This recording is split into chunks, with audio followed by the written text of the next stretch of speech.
नगर पाथर्डी रोडवर गौतम नगर येथे मोठ्या प्रमाणात अवैध धंदे, या अवैध धंदे बंद करा अन्यथा उपोषणाचा इशारा। पोलीस अधीक्षक यांना अक्षय गायकवाड राहणार भिंगार यांनी निवेदन दिले आहे की नगर पाथर्डी रोडवरील भिंगार याचे गौतम नगरमध्ये अमोल सोनावणे, मयूर सोनावणे, छाया सोनावणे हे व्यक्ती मोठ्या प्रमाणात अवैध धंदे चालवतात।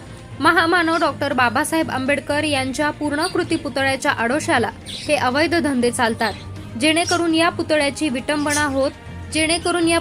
विटंबना होते आहे। दारू पिऊन नागरिक पुतळ्यासमोरच येऊन मूत्रविसर्जन करतात। तसेच हे सोनवणे कुटुंबीय दारू, गांजा, मटका, जुगार, हातभट्टी असे अनेक अवैध धंदे करत आहेत। त्यामुळे येथील स्थानिक नागरिकांना देखील मोठा त्रास होतो आहे।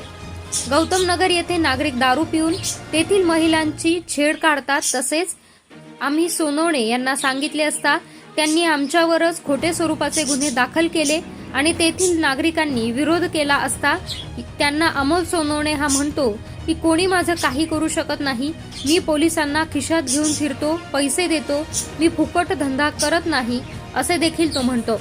गौतम नगर येथील सोनवणे कुटुंबियांचे अवैध धंदे थांबवा अन्यथा 15 दिवसात आमरण उपोषण करण्यात येईल असा इशारा देखील या निवेदनात देण्यात आला आहे।